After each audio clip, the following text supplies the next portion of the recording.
Shabbat Shalom, Nicole. Shabbat Shalom, Lakah. Todah Yah for allowing us to see another Shabbat day. Prayfully, we'll see many, many more. Everybody, today I want you, can you read with it? Is it still okay to read? I want you to speak loudly, speak clear, take your time so everything comes out exactly the way it's supposed to come out, right? Yeah. Psalm, please. Tehillim, Zadeh Beit Wow, Hallelujah. Hallelujah. It is a good thing to give thanks unto Yahweh, and to sing praises unto thy name, O Most High, to show forth thy loving kindness in the morning, thy faithfulness every night, upon an instrument of 10 strings, and upon the psalter, upon the harp with a solemn sound. For thou, Yahweh, hast made me glad through thy work. I will triumph in the works of thy hands. O Most High, how great are thy works, and thy thoughts are very deep. A brutish man knoweth not, neither doth a fool understand this. When the wicked spring as the grass, and when all the workers of iniquity do flourish, it is that they should be destroyed forever. But thou, Yahweh, art most high forevermore. Blow down enemies, O Most High. Blow down enemies shall perish.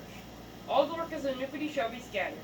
When mine horn shall exalt like the horn of a unicorn, I shall be anointed with fresh oil. Mine eye also shall see my desire on mine enemies, and my ears shall hear my desire on the wicked that rise against me. The righteous shall flourish like the palm tree. He shall grow like a cedar in Lebanon. Those that be planted in the house of Yahweh shall flourish in the courts of our Elohim. They shall still bring forth fruit in old age. They shall be fat and flourishing. To show that Yahweh is upright. He is my rock, and there is no unrighteousness in him. Hallelujah. Hallelujah. The portion today is called what? Debarim. Debarim, right? What does Debarim mean?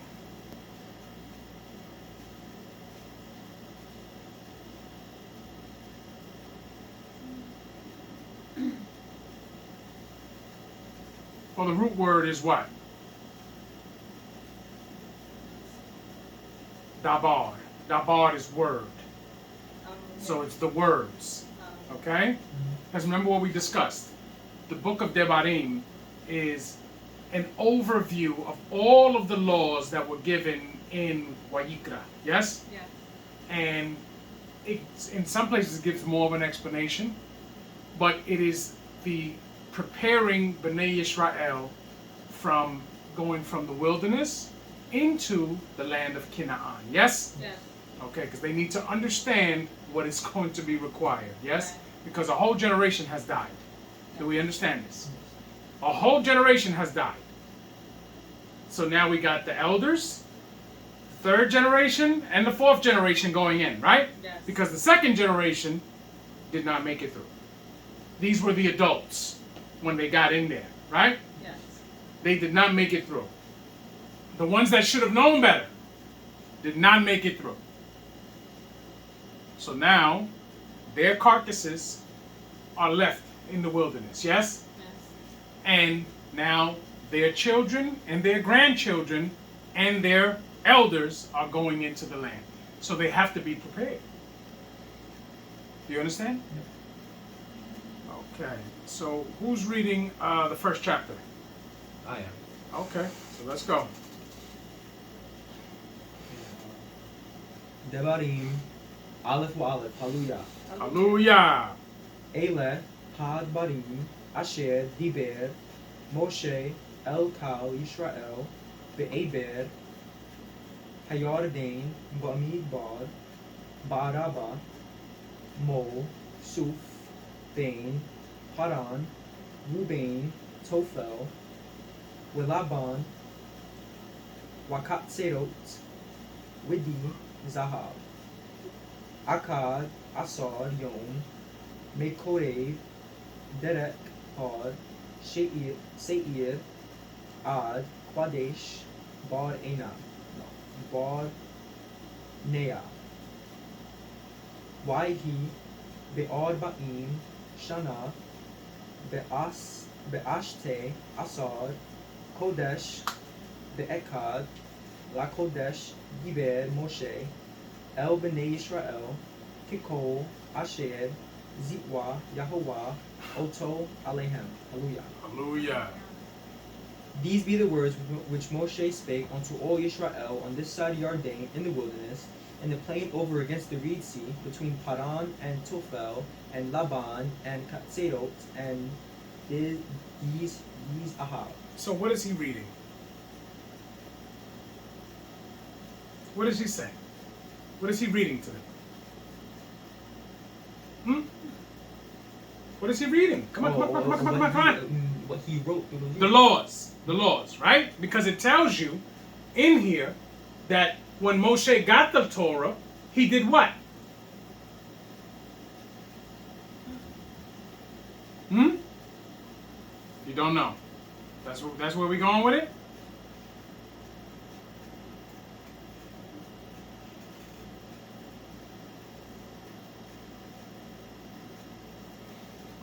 Anybody? He wrote it, right? Of course he wrote it. Shemot 24:4. Right? It says, Hallelujah. Hallelujah. And Moshe wrote all the words of Yah, right? Yeah. And rose up early in the morning and builded an altar, right? Yes. So, everything that Moshe was told, right?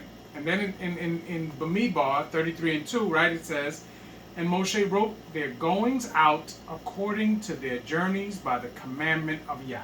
Yes? Yes. Right? It was very important that all of these things were written down, right? Yeah. Because these things happened 5,000 plus years ago. Right? Yes. How would we know now what happened to them had they not written down what they were doing and what they went through? Right? Yes. Was the Torah here before Moshe? Yes. Yes. Yes. Right? People say it was an oral law, right? I would say no. It had to have been somewhere. It just wasn't available for everyone. I believe that it was taught orally from fathers to sons to sons and to sons and to sons. I believe that. But it had to have been somewhere. We know it was in the garden, right? Right. We know it was in the garden. Because the Most High told us that he removed Adam Right. so that Adam would not eat from the tree of life, right? Yes. And do what? Oh. What? You can't remember? No. Then do what? Lest he eat from the tree of life and do what? And God. And live forever. Oh. Not die. He was already punished to die. Mm. Right? Yes. Where are your minds? This is easy stuff. This is Israelite 101. Yes? Yes. Lest he eat from the tree of life and live forever, right? Because the tree of life is the instruction. Those that fear Yah and keep his commandments will be eligible for what? Everlasting life. Yes? Yes. Isn't that what we read? Yes? For Adam to be punished with death, had a logical thinker would tell yourself, right? That if he was punished with death, then had he not transgressed, you had to assume that he would have had everlasting life, right? Yes. Because if death is the punishment, then what should be the reward? Life. Life. Moshe is about to get on in front of the people and tell them, I stand here before you this day. Is it all right? And I place a choice before you. Life, right? And death. For that to be the choice, then guess what?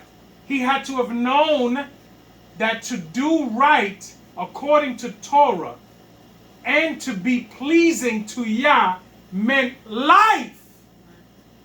And to do anything else means death. Yes? Yes. But people will say, well, Everyone dies. Right? But that can't be the truth. Sure, it's what the reality is now. But that can't be the way it was intended to be. Right? Yes. Can't be the way that it was intended to be. Because even when our forefathers would speak, they would say, he went to sleep with his fathers. Right? Yes? Yes. When we just read a couple weeks ago, when the daughters of Zelophehad, right, came to Moshe, what did they say? He died in his own sin. He died in his own sin. They didn't say he slept with his fathers. These people understood that certain things mean exactly what they're saying. It's just us who play semantics. When we get into the book of Daniel, the Most High tells Daniel, close up the book, right? There'll be no more visions, right? Yes. Now you can go and sleep, for your lot is secure. Yes? Yes. What? So if he's telling him, you've done your job, go die, what does he need a lot for? Who is that lot for? What he's being told in layman's terms is, you did right. I am, what do you call it? I appreciate the service that you gave. And your reward is going to be life in the end. So now you just go sleep with your fathers for a certain amount of time. Yes? Yes. You understand that, right? Because there's a difference. There's a difference. But it's too high for a lot of people anyway to even think on that level, because they're very primitive the way they think. Because truthfully, most of the people don't even want to serve and keep commandments. They don't want to do any of that. So they figure, I'm just going to go around life doing the bare minimum of things, and I'm going to die anyway. You understand? That's not how we're supposed to think. We're supposed to go by what Yah says. So clearly, Moshe is writing down what he's being told, right? Yes. Because this has to be passed down to Yehoshua, doesn't it? Yes. Because Yehoshua is going to be responsible to read the Torah to the people every year. Yes? Yes. And he has to know it. That's why anyone that comes after Moshe has to be required to write the Torah. Melech Dawid, some hundreds of years later, writes the Torah. And all kings after that were required to write the Torah. Because when you write something, you learn it. Yes? Yes. You learn it. If I made you write from Bereshit to the end of Debarim, don't you think that it would be put in your mind in a way that it is not now? Yes. Yes? Yeah. When I first found out that I was Yisrael and I would go to all these camps, all of the men that were born into families that knew Torah were required to write it. I came in as what they call an adult. You understand? But I saw that the young ones were made to write the Torah, which is beneficial. Children may look at it as a punishment, but no, it is beneficial. Everybody here saw the Karate Kid, right? The original one, right? Yeah. Remember when he wanted him to train him to fight karate? Yeah. What did he do? He made him do chores over and over and over again, and he never understood why. He thought he was just using him for service. So then when he showed him that these were all things that he's going to use in battle, he understood because he had retained it. They call it muscle memory. right? As he's doing wax on, wax off, wax on, wax off, right? Paint the fence, paint the fence, paint the fence, right? He doesn't realize the benefits of that. The children don't realize the benefits of them writing the law. But when they get older, and then you say, the law of this says this, and it triggers in their brain, it does not say that. It does not say that. Let's go to it. It does not say that. Then they go to it. You know how many times when I'm teaching you, I'll say, what is the law on this? And you'll say something and I say, that's not what it says. Let's go. Right? Because in my mind, I've seen it thousands of times. So it's already imprinted in my mind.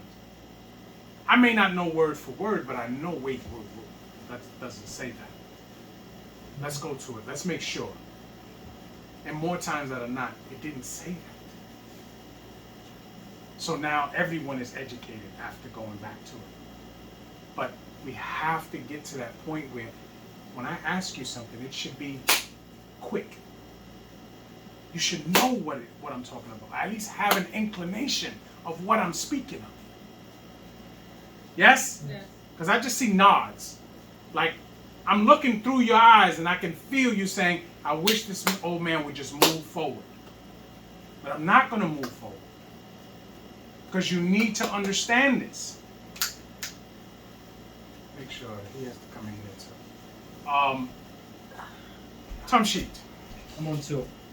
There are 11 days' journey from Koreb by the way of Mount Seir unto Kadesh Barnea. So now from Mount Seir to Kadesh Barnea is 11 days. Yes? Yes. But that's not the whole journey.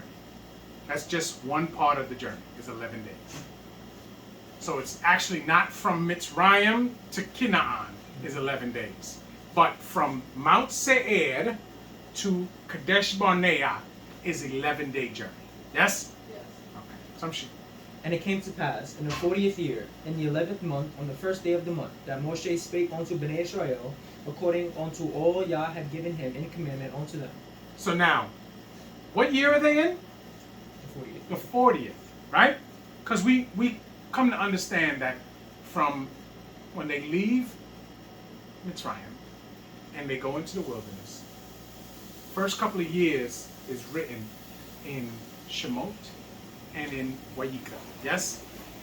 Then when we get into the book of Bamidbar, that's the bulk of the time that they spent in the wilderness. Bulk of the time. So clearly there was a long time where they wouldn't hear nothing from Yah. They just had to sit there.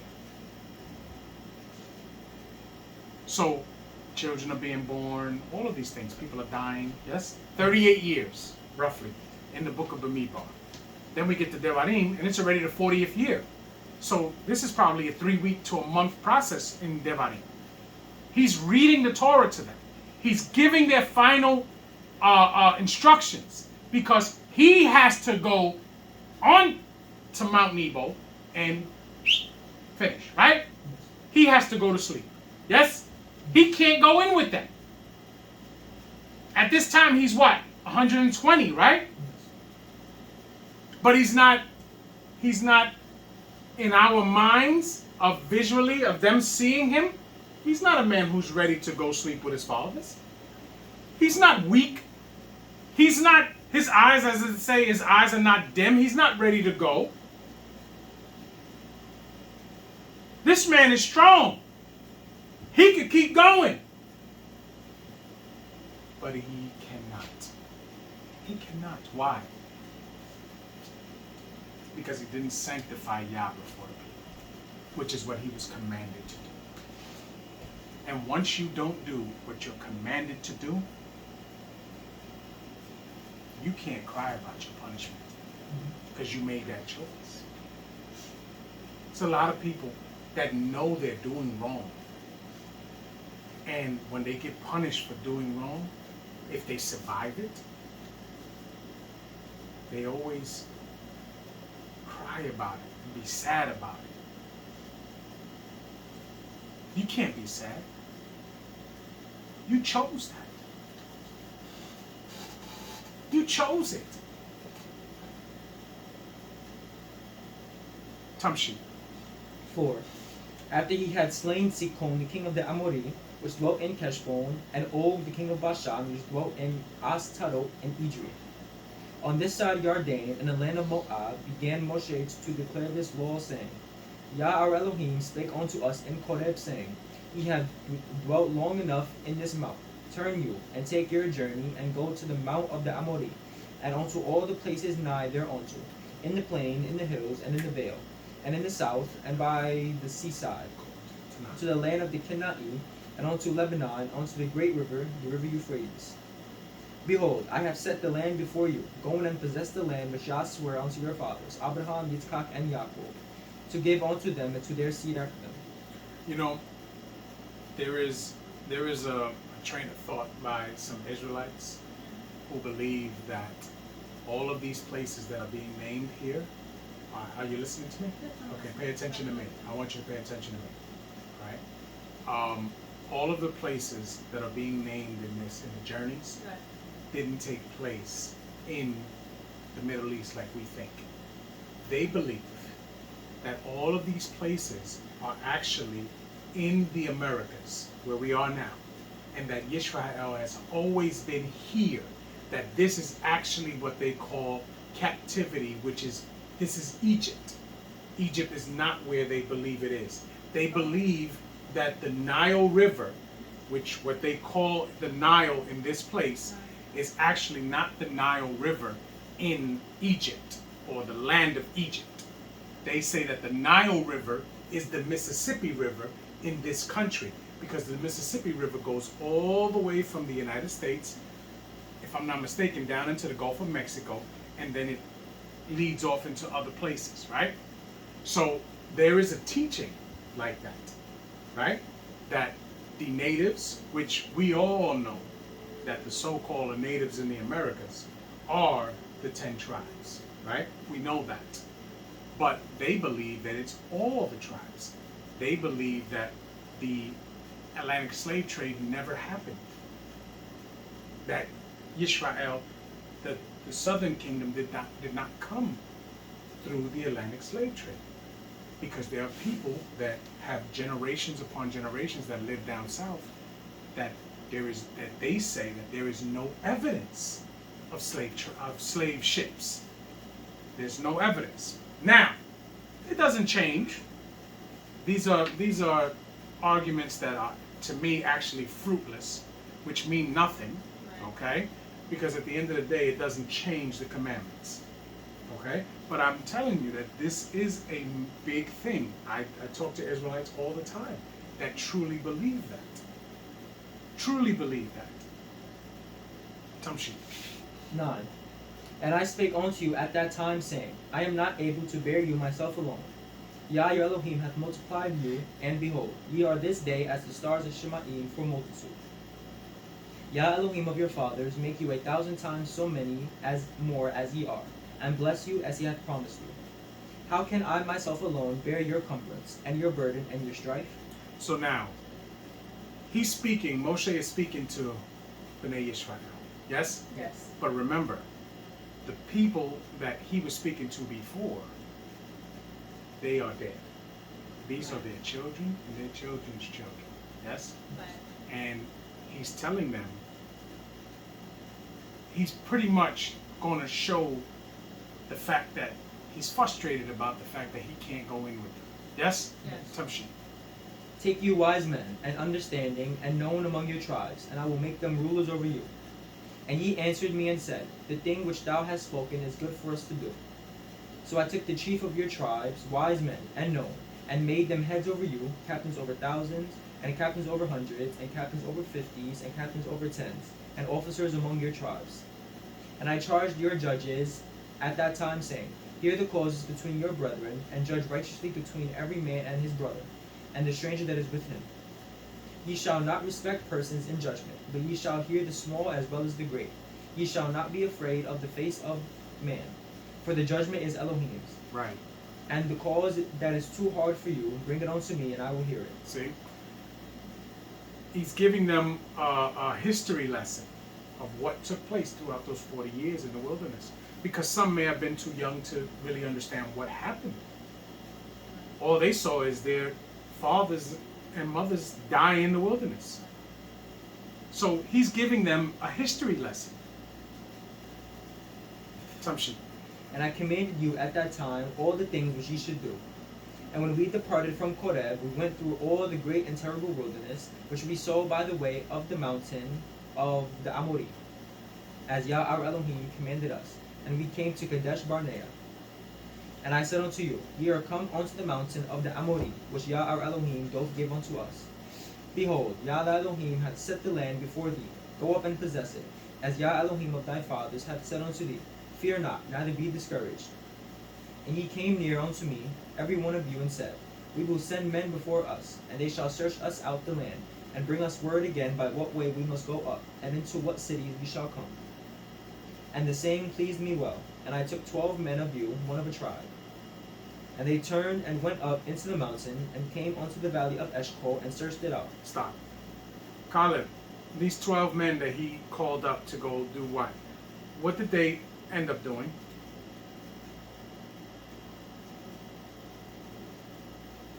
The 12 men, the heads of the tribes that Moshe sent to do something, they came back and did what? Brought back an evil report. Speak up. Brought back an evil report. Speak up clearly. Brought back an evil report. Brought back an evil report. You remember that? Yeah. Okay. And who was the only one that spoke the truth? Caleb. Who? The son of who?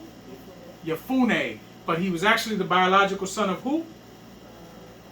Quinez. Good job. Let's go. And they took of the fruit of the land in their hands, and brought it down unto us, and brought us word again, and said, It is a good land which Yah our Elohim doth give us. Notwithstanding ye would not go up, but rebelled against the commandment of Yah your Elohim. And ye murmured in your tents, and said, Because Yah hated us, he hath brought us forth out of the land of Mitzrayim, to deliver us into the hand of the Amori, to destroy us. Now, he's talking to the third and fourth generation, right? They didn't make this decision that he's talking about, right? But why does he keep saying you? You murmured in your tents. Why is he saying that? Huh? You don't know? He's talking to men, right? Right. Because they are who? They are their fathers, aren't they? Yes. Yes? Which is why we understand today that you represent me. You represent me. You represent me, right? Right. Yehoshua represents me. Just like I represent my father. Yes? Yes. This is who we are. Tamshit. Whither shall ye go up? No, whither shall we go up? Our brethren have discouraged our hearts, saying, The people is greater and taller than we. The cities are great and walled up to Shemaim, and moreover we have seen the sons of Anakim there. Then I said unto you, Dread not, neither be afraid of them. Yah your Elohim, which goeth before you, he shall fight for you, according to all that he did for you in Mitzrayim before your eyes. And in the wilderness, where thou hast seen how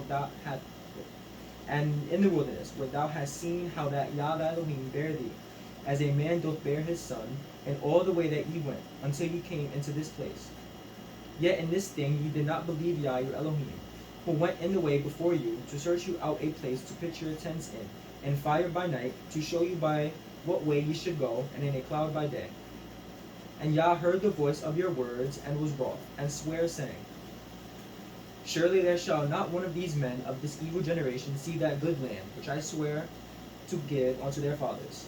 Save Caleb the son of Yefune, he shall see it, and to him will I give the land that he hath trodden upon, and to his sons, because he hath wholly followed Yah. So now, had they listened and went up and fought them when they were told to fight, they would have won that battle.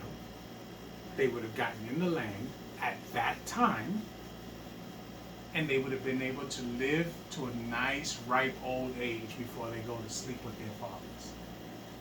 But since they chose not to do what Yah says to do, Yah told them, your carcasses will fall in this wilderness. Yes? Yes. Just that one decision changed the course of their existence. And they had a chance. Sometimes it's that simple. Yah tells you to do something, and you say, no, I'm going to do something else. Okay. But what comes with that, you can't cry about it.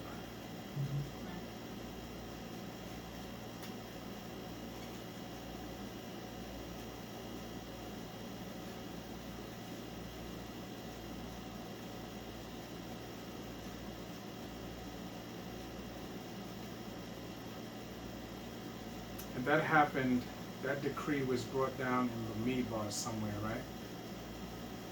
In the beginning, right, of Bamidbar? Mm-hmm.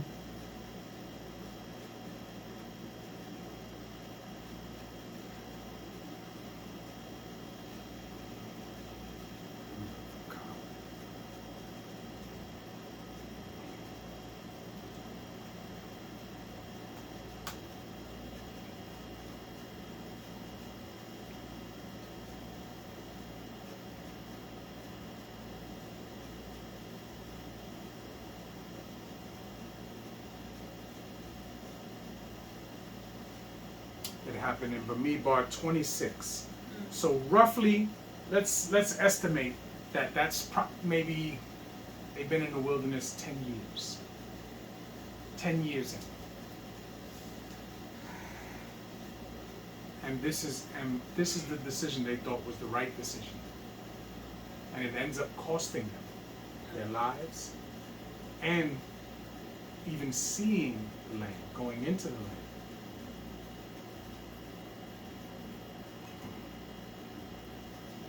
Some sheep. I was on 38, right? 37. Okay. Also Yah was angry with me for your sake, saying, Thou also shalt not go in thither. But Yehoshua the son of Nun, which standeth before thee, he shall go in thither. Encourage him, for he shall cause Israel to inherit it. Now, Caleb, why can't Moshe go in the land? What did he do? Or what didn't he do? He didn't.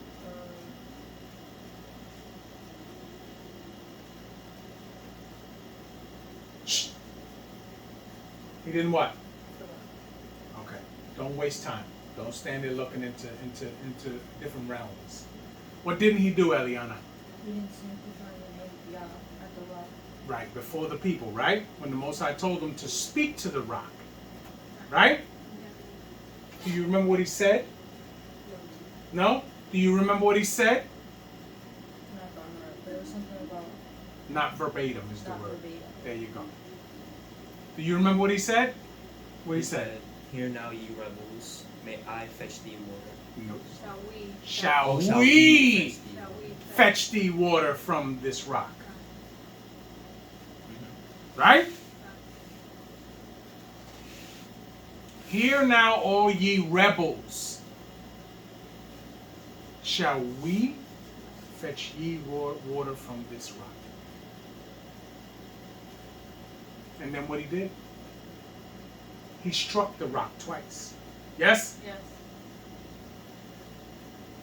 Because Yah had given him the power to get the water from the rock. But his objective and his command was to sanctify Yah before the people. Now he was supposed to tell them, Yah will give us water from this rock. But that's not what happened. Right? So we see here that decision changed the course of life for him at that moment. Assumption. Moreover, your little ones, which ye said should be a prey, and your sons, which in that day have no knowledge between good and evil, they shall go in thither. And unto them will I give it, and they shall possess it. So it says, and your sons, which in that day had no knowledge between good and evil.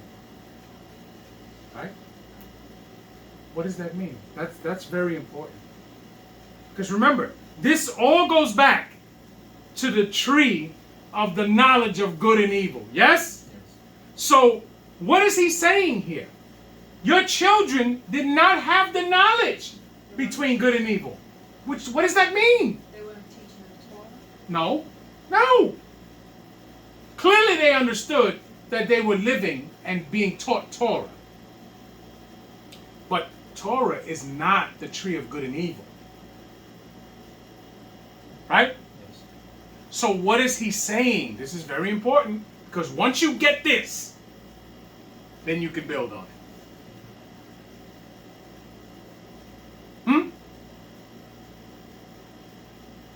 In the garden, what was the tree of good and evil? I'm not asking you literally. I'm asking you, what did it mean to eat from the tree of good and evil? Choice. Yes? Choice. When children are young, what do?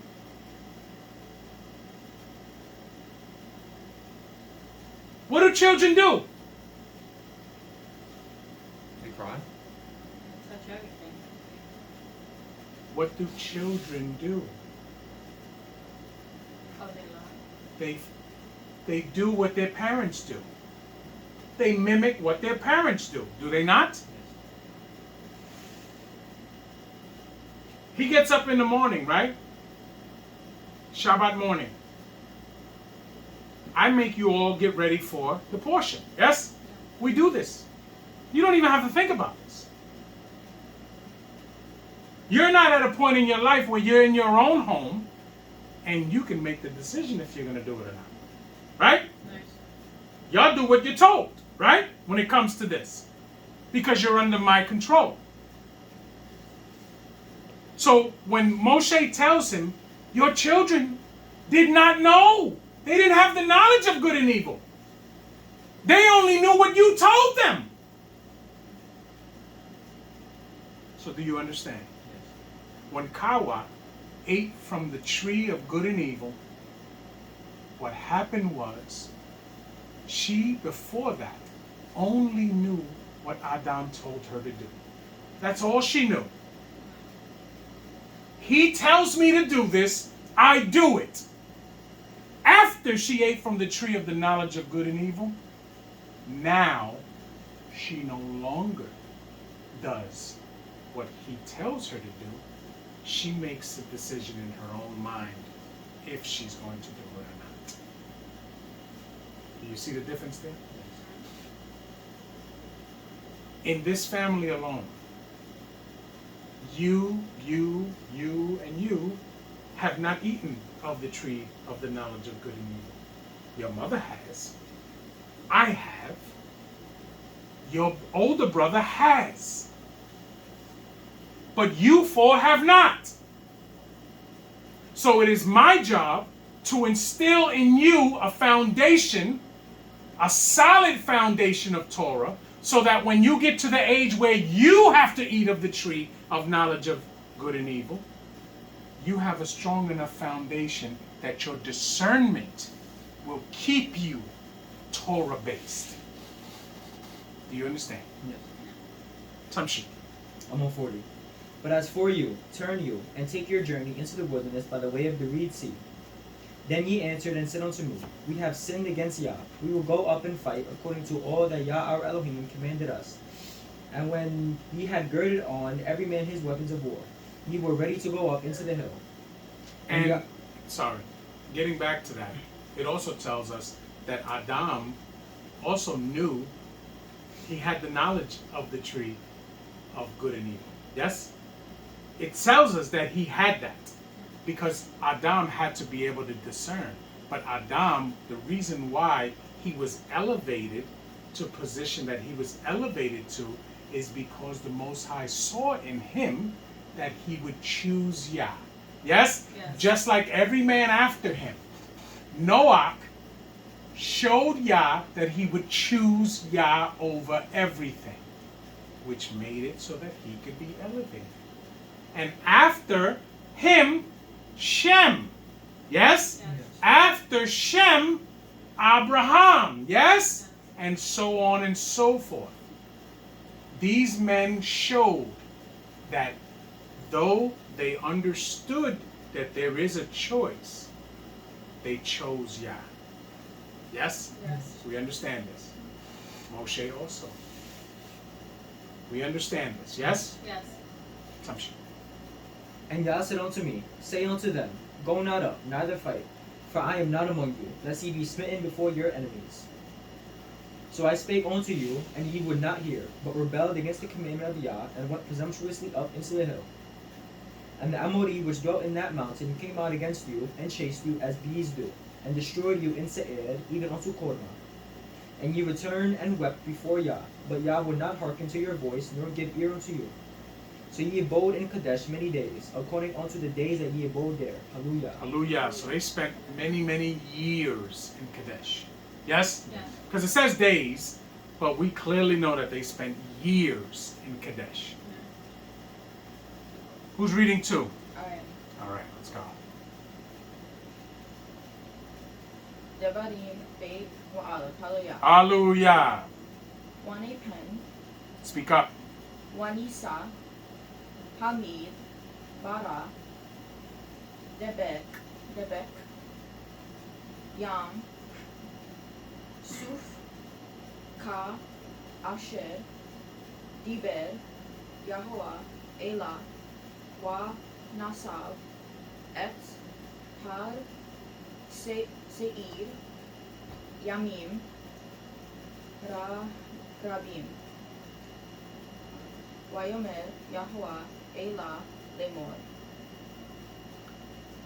Rab, Lakem, so, Et, Haher, Hahar, Hazeh, Pinu, Lakem, Fona. Hallelujah. Hallelujah. Then we turned and took our journey into the wilderness by the way of the Reed Sea, as Yah spake unto me. And we compassed Mount Seir many days. And we compassed Mount Seir many days. It was 8 years. Tamshit. And Yah spake unto me, saying, Ye have compassed this mountain long enough. Turn you northward, and command the people, saying, Ye are to pass through the coast of your brethren, Bnei of Esau, which dwell in Seir, and they shall be afraid of you. Take ye good heed unto yourselves, therefore. Meddle not with them, for I will not give you of their land, no, not so much as a footbreadth, because I have given Mount Seir unto Esau for possession. See? Even Esau got a portion, yes? That's his portion. That's not for you. Tamshit. 6. Ye shall buy meat for money of them. So now, are they buying animals? No. What's the word for meat in here? Isn't it ochal?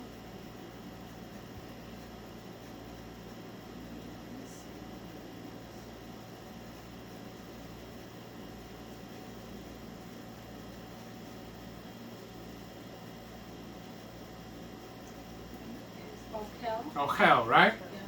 So that is what? That's not meat, right? That is food. You shall buy food of them. Because these men don't eat meat like that. This is grain they're buying. So they can make bread and they can make they can eat vegetables, they can do all of that stuff. That's what they're eating. Tamshit. Ye shall buy meat of them for money, that ye may eat. Ye shall also buy water of them for money, that ye may drink. For Yahweh Elohim hath blessed thee in all the works of thy hand. He knoweth thy walking through this great wilderness. These 40 years Yahweh Elohim hath been with thee. Thou hast lacked nothing. And when we passed by our brethren, Bnei of Esau, which dwell in Seir, through the way of the plain of Elah, from Ezion Geber, we turned and passed by the way of the wilderness of Moab. And Yah said unto me, Distress not the Moabite, neither contend with them in battle. For I will not give thee of their land for a possession, because I have given Ar unto Bnei of Lot for a possession. Right. The Emi, dwell therein in times past, a people great and many and tall, as the Anakim, which also were accounted giants, as the Anakim, but the Moabite called them Emim. The Hodim also dwelt in Seir before time. You remember we talked about when we read in Bereshit that the Malakim come down and lay with the daughters of man, and they have children. Yes? Yes. A lot of people say, well, if that's true, then where in the scriptures does it say that the Malakim were punished for that? Right? In secular history, we get some history behind that, but we do see who is punished. Who's punished for that? Who's punished for that? What happens after that? Oh, the flood. Okay, so then who is punished? Man. Man is punished. Why? Can anybody tell me why? No? You don't know. To marry a daughter of a man on earth, what must happen? Dowry. Yeah, but give me what must happen first before anything is given.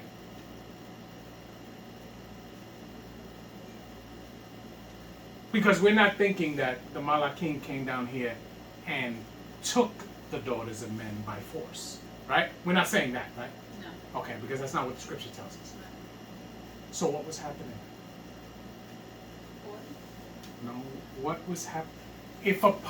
I need you to think, okay? I just told you that punishment was rendered. Yes? Yes. A flood came and many people died, right? Right. So why were men punished?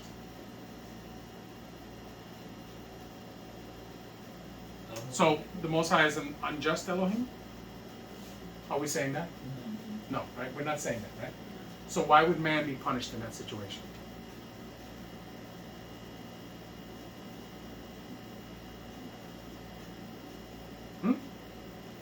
Think about it. Think about it. Think about it. Think about it. Wickedness was all over the earth. Yes? Man was wicked, yes? Yes. Because the imagination of his mind is wicked from his youth, right? Yeah. Yes, we understand that? Right. Okay. So now, have Malakim been here a long time? Yes. Yes. They've been in existence for a long time, yes? Yes. So why didn't it take place before?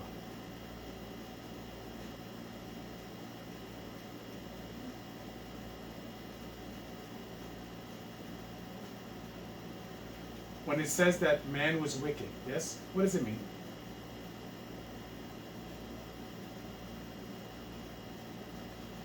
That they weren't serving out. They didn't want to serve Yah. Yes? Yes, we understand that?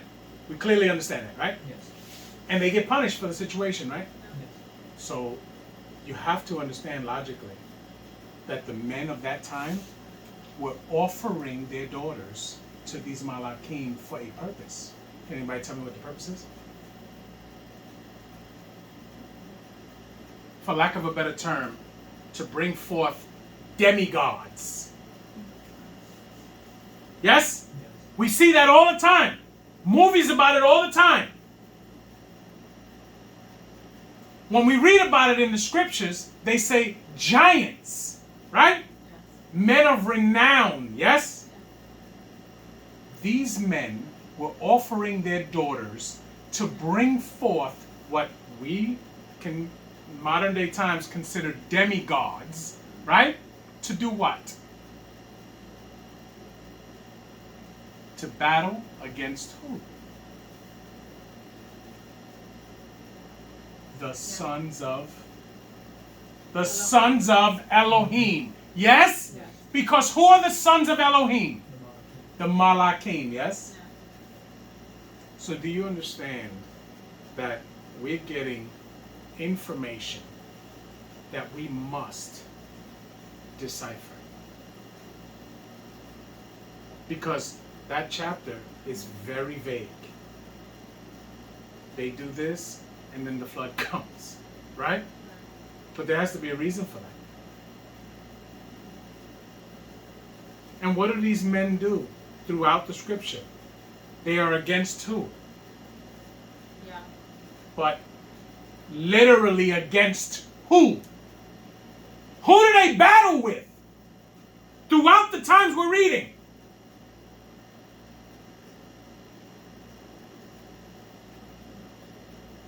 The elect of Yah. Right? Yes. Do not Bnei Yisrael battle with these things? Aren't they going to go in there and have to fight some of these things to take that land of Canaan? Yes. Yes? Yes. Does not Melech Dawid slay one of these giants? Yes. Did not Moshe just tell you that he slew Og, the king of Bashan? How big was Og? He was huge. They describe his bed. The dimensions of his bed were for a man who was plus 13 feet and 7 feet wide. Imagine a man over 13 feet tall and from his shoulders 7 feet wide. Is that a normal sized human being? That's not a normal sized human being. No? No. So clearly, this was one of those giants they talk about. Yes? So are we understanding now that these things that man at that time in the beginning tried to bring in continued to be a thorn in the side of those who served Yah and kept commandments? Yes? Yes. I need you to see all of this. Okay? Tamshi. But Bnei of Esau succeeded them, and they had destroyed them from before them. And they dwelt in their stead, as Israel did unto the land of his possession, which Yah gave unto them. Now rise up, said I, and get ye over the brook Zared. And we went over the brook Zared. And the space in which we came from Kadesh Barnea until we came over the brook Zared was 38 years, until all the generation of men of war were wasted from among the host, as Yah sware unto them. For indeed the hand of Yah was against them, to destroy them from among the host, until they were consumed.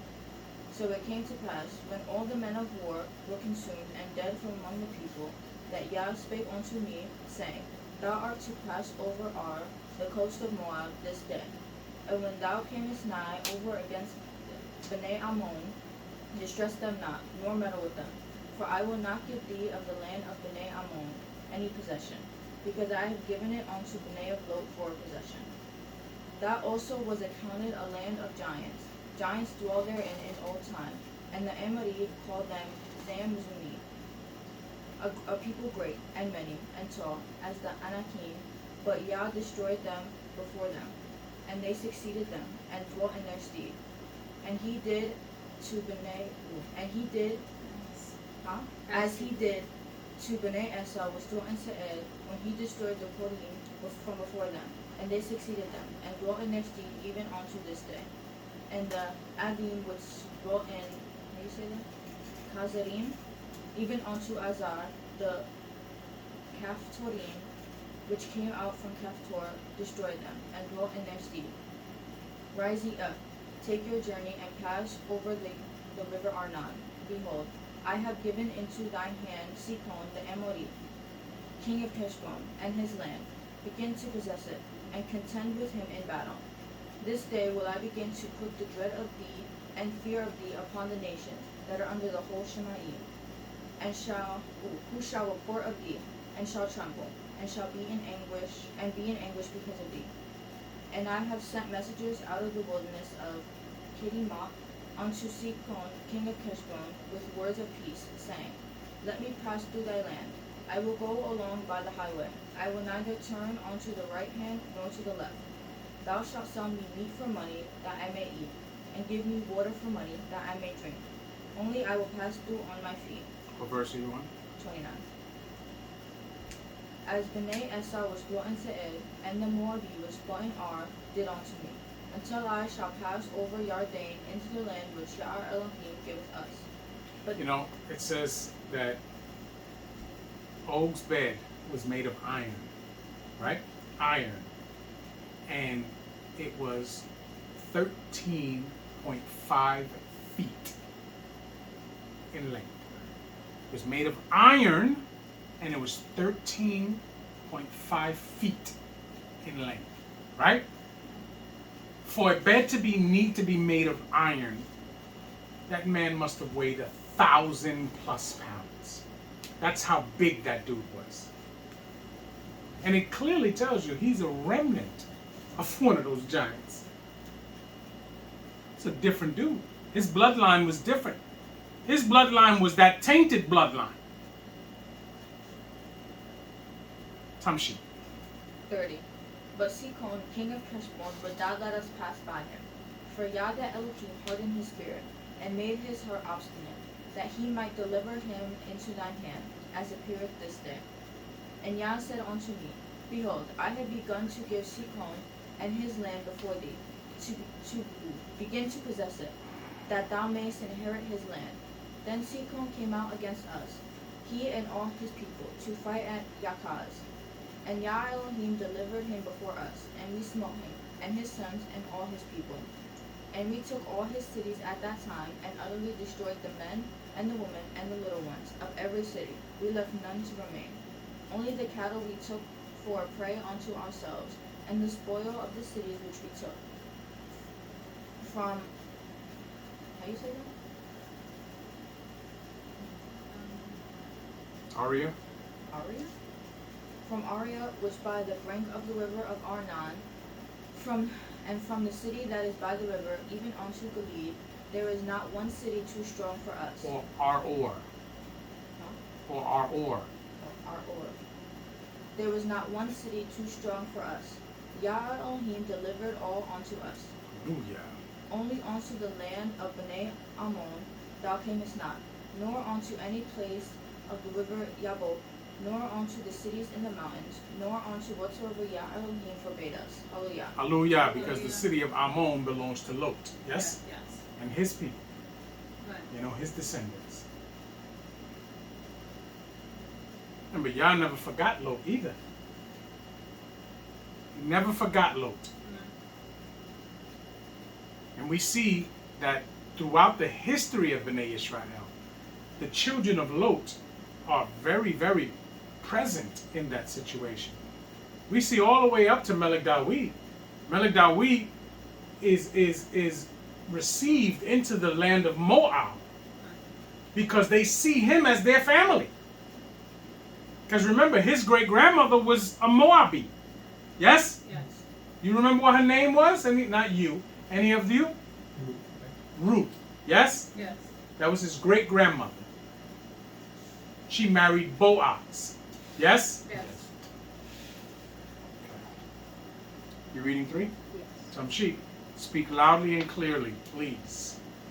Debarim.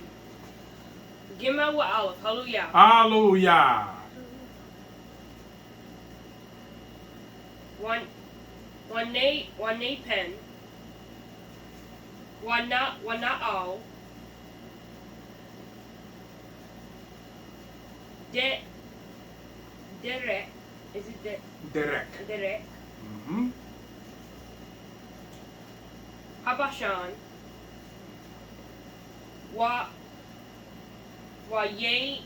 Wayetsa. Zay. Wayetse. O. Melech. Good. Habashan. So it says Og, Melech, Habashan. What does that mean, Caleb, in English? O. The king of Bashan. Let's go.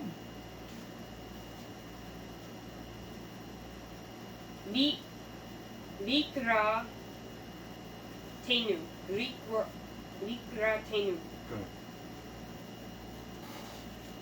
Who we call Amo,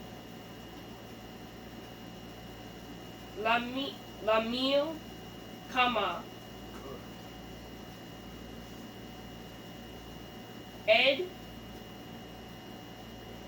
Rei, Ed Rei, Mm-hmm. Wayomer, Yahweh, Ela, Al, Tira, Oto, Ki, Biyadka.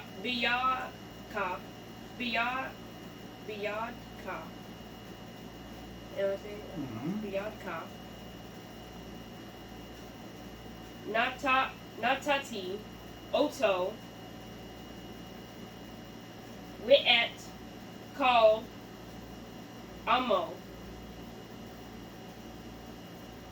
Wi'et,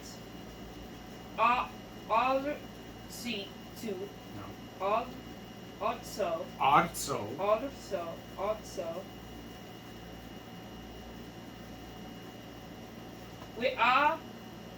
Wi'asita, Lo,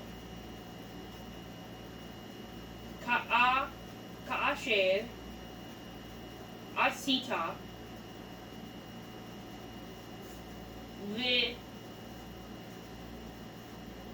is it Lisikon? Mm-hmm. Melech, Ha'ed Mori, Asher, Yosheb, So it says Lasikon, Melech, Ha'er Mori. What does that mean?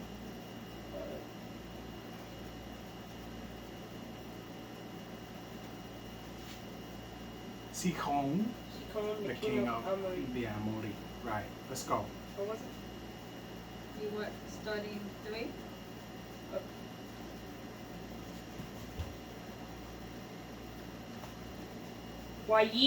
Wayitain, Yahweh,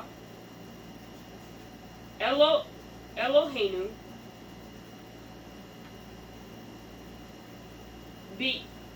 Biyadnu, No. Biyadenu. Oh.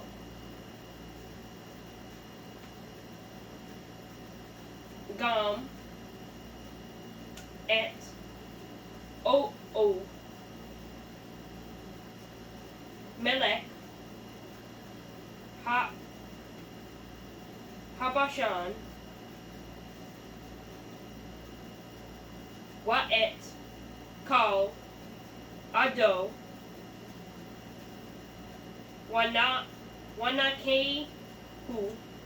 Wanakehu, Ad, Binti, Beal. B- BLT. Mm-hmm.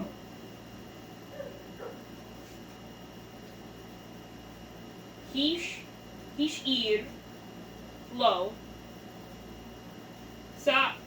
Salrid, Hallelujah. Hallelujah. Good. Getting better. You see how much better it is when you're reading every day the Hebrew? I'm telling you, you'll get better and better. Let's go. Then we turned, and went up the way to Bashan. And Og, the king of Bashan, came out against us, he and all his people, to battle at Edrei. And Yah said unto me, Fear him not, for I will deliver him, and all his people, and his land, into thy hand. And thou shalt do unto him that as thou didst unto Sichon, king of Amori, which dwelt in Keshbon. So Yah our Elohim delivered unto our hands Og also, the king of Bashan, and all his people. And we smote him until none was left To him. left to him remain. Yes. And we took all his cities at that time. There was not a city which we took not from them, 80 cities. all the region of Argob, the kingdom of Og in Bashan. All these cities were fenced with high walls, gates, and bars, beside unwalled towns, a great many. And we utterly destroyed them, as we did unto Sichon, king of Heshbon, utterly destroying the men, women, and children of every city. But all the cattle and the spoil of the cities we took for prey to ourselves. And we took at the time out of the hand of the two kings of the Amori, the land that was on this side Yarden,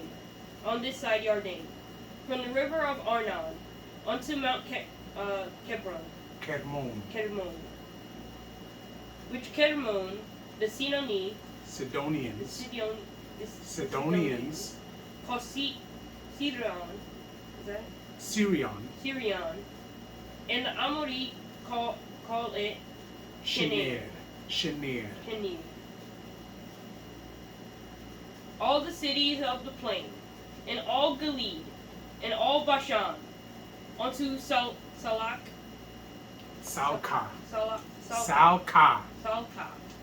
and Edrei,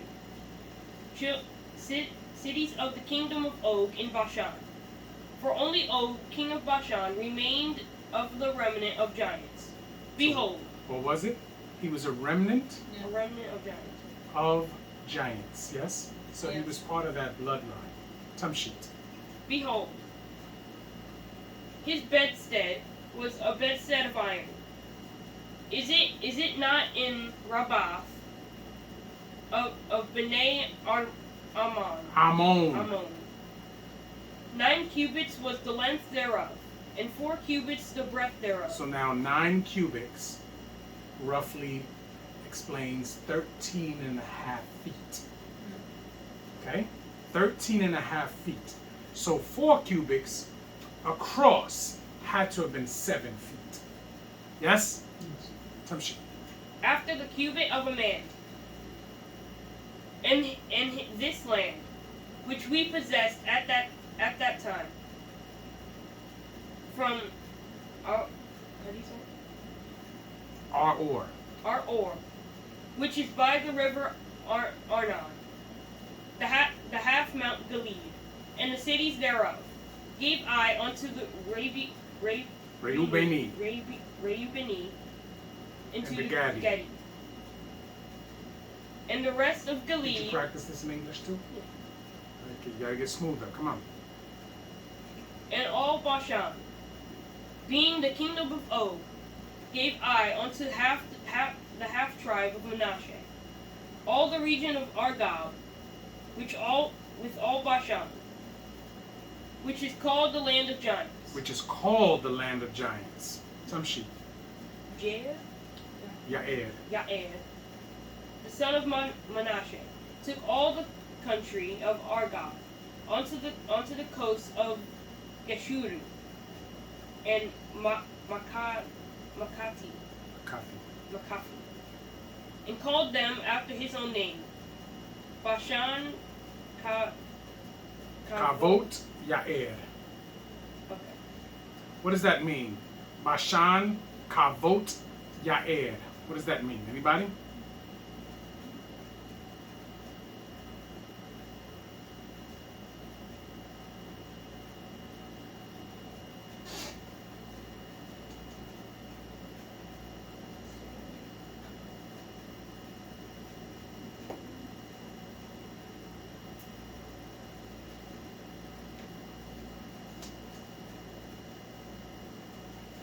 Villages of Yair.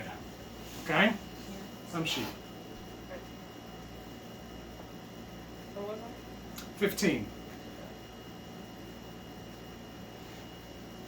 I And gave. I gave Gilead unto Machir, and unto the Reubeni, and unto the Gadi.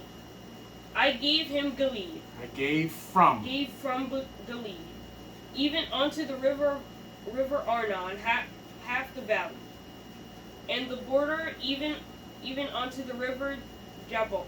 Yabok. which is the border of Bnei Ammon. Ammon. Ammon. You have to do this. You gotta read more than you're reading. Because this should not be that hard for you. You should not be this way. I'm gonna read the rest. The plain also, and Yarden, and the coast thereof, from Kinnereth, even unto the sea of the plain, even the salt sea, under Ashdoth Pishka, eastward. And I commanded you at that time, saying, Yah your Elohim have given you this land to possess it. You shall pass over armed before your brethren, the Bnei Yisrael, all that are meet for war, which means what? Suitable, right? Yes. You remember what we get that word before? It's in Bereshit where it talks about Kawa. She is a helpmeet, right? Yes. A suitable help for him. Tamshit. No, I'm sorry. But your wives and your little ones and your cattle, for I know that they have much cattle, shall abide in your cities which I have given you, until Yah have given rest unto your brethren, as well as unto you. And unto they also possess the land which Yah your Elohim have given them beyond Yarden. And then shall you return every man unto his possession, which I have given you. And I commanded Yehoshua at that time, saying, Thine eyes have seen all that Yah your Elohim have done unto these two kings, so shall Yah do unto all the kingdoms whither thou passest. Ye shall not fear them, for Yah your Elohim shall fight for you. And I besought Yah at that time, saying, O Adonai Elohim, thou hast begun to show thy servant thy greatness and thy mighty hand.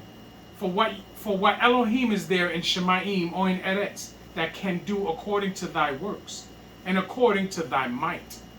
I pray thee, let me go over and see the good land, that it is beyond Yarden, that goodly mountain, and Lebanon. So look at what he's asking. He's asking to at least see the land where they are going. And Yah was wroth with me for your sakes, and would not hear me. And Yah said unto me, Let it suffice thee, speak no more unto me of this matter. Get thee up into the top of Pisgah, and lift up thine eyes westward, and northward, and southward, and eastward, and behold it with thine eyes, for thou shalt not go over this Yarden. So look, he let Moshe go up to Pisgah and to look upon that land, to look on every direction, and you will see what they will get, but you will not go there and possess it. But charge Yehoshua and encourage him and strengthen him, for he shall go over before this people, and he shall cause them to inherit the land which thou shalt see. So we abode in the valley over against Beit Peor. Hallelujah. And that concludes the portion for this week, right? Yes. Okay, any questions? We got a lot of information in there that brings us back into the beginning. No questions? No. Everybody's good with understanding? Yes? Yes. You need to practice more reading. Okay? All right, so that being said, we'll take a break now. Have something.